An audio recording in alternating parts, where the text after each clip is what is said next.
welcome Karen Mallard. Karen, it's so great to have you here with us. Welcome.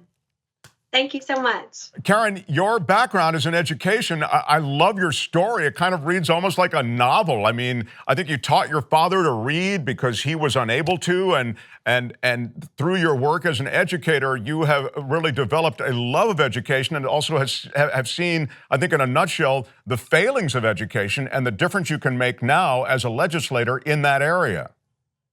Yeah, well, it's not the failings of education. It's the failings of public policy that have been enacted by legislators in Richmond and D.C. that I see play out every day in our classrooms. That's what teachers see. Right. Thank you for that distinction. You're right. It's the administration of those that are really trying to make a difference in classrooms all around your district. So tell me, this is a front and center issue for you, this world of education, I would think. Yes, absolutely. And, the catalyst for me to run for office was the election of Donald Trump and the appointment of Betsy DeVos as Secretary of Education. And I will tell you that right after the election, the day after, I was sitting in my classroom and the children were coming off the bus. And several of the Hispanic children were terrified. They were crying. They were hysterical. They thought Trump was going to come and get them from school and take them away. So I pulled them in my classroom and talked with them and comforted them and told them that we would keep them safe at school and that we wouldn't let Trump do anything to hurt them.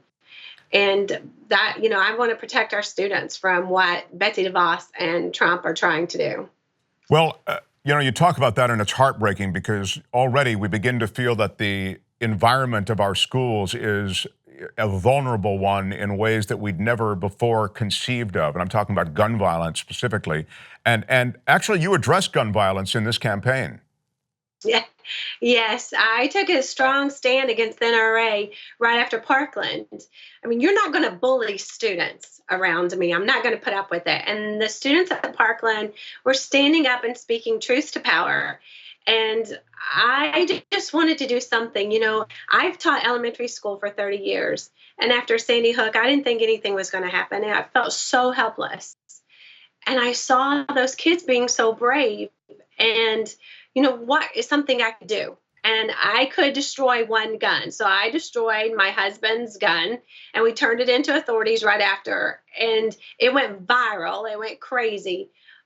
But you have to stand up for what's right, and you have to stand with those children. And you're not going to bully children around me. I'm not going to put up with it. I'm going to stand up and fight for kids always. I mean, you're the kind of advocate that we would hope would get to a position of power because you are trying to make a difference in your way. And I love that you felt this call to action as a result of Betsy DeVos's appointment under the Trump administration. You also have done a lot of work in other areas, and I know there are other issues that are important to you, but they all, it seems, relate back to education. I'm talking about rural broadband and universal health care. I mean, I think this is what I get, and you can tell me if this is about right. I get that a lot of these values that you have are played out in the classrooms and in the many years that you've been involved in education. Well, absolutely. It all intersects. I mean, if children don't have health care, the nurse at school becomes their primary care physician. Children can't learn if they're not well. And children can't learn if they're hungry. And that's part of what you do when you teach children. And, I live in a military town. And when parents are on deployment, it's so hard for children and the families. And I witnessed that for 30 years, the high price that our military families pay when their loved ones are on deployment. And teachers try to fill the gaps. And, when we had the market crash, we had the housing crisis, and parents lost their homes, all of those stresses play out in our classrooms. Parents are getting divorced, if the father loses or mother loses their job, all of these things we deal with in class, and, gun violence, all of it. And we have to be able to address the children's needs. When we talk about gun reform, I'm not talking just about common sense gun laws, although we need to do quite a bit. And I have no problem standing up to the NRA or anybody else, like the DCCC for that matter. But what we have to make sure that we do is take care of our children. They have to feel safe at school. But we need comprehensive reform as well. Our children don't feel safe in schools. They have a lot of anxieties and stresses that I didn't have when I was in high school. There's a lot of online bullying. People, I've witnessed, experienced it myself. A lot people will say things online that they would never say to your face. And children have to deal with so much more than we had to growing up. And like at the elementary school, guidance counselors work with children and they, have groups and counsel them. In middle schools and high schools, they're more about scheduling and writing references to get into college and that sort of thing.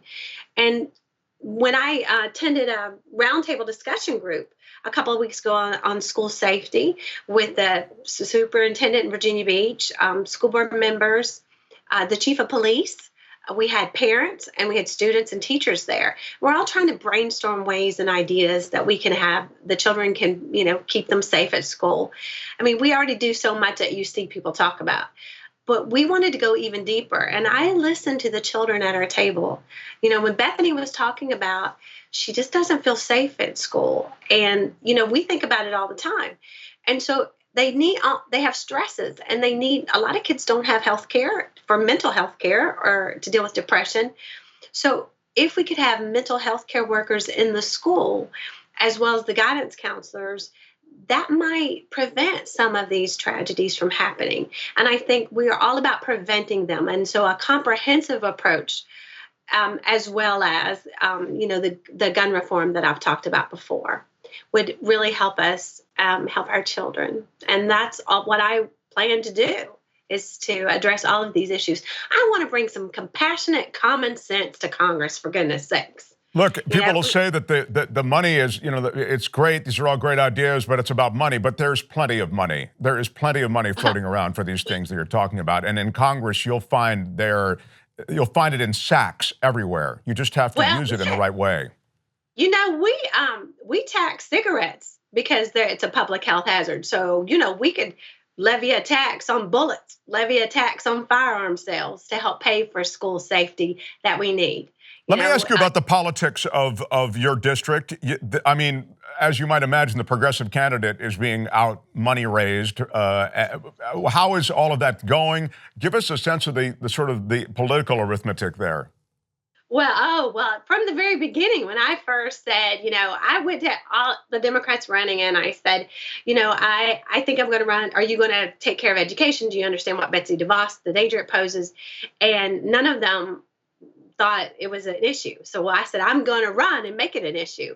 Well, from the very beginning, I was told by the elite Democrats in D.C. that they didn't want me to run. They didn't want a primary and for me to drop out, not to run. And I'm like, oh no, I'm an American. I can run if I want to. You're not going to tell me to drop out. And so from the very beginning, when I would call people, and I've worked campaigns for 20 years. I mean, I've knocked thousands of doors and made hundreds and hundreds of phone calls for Democrats for 20 years. And the people that I had volunteered for didn't even call me back because the party had already picked one man.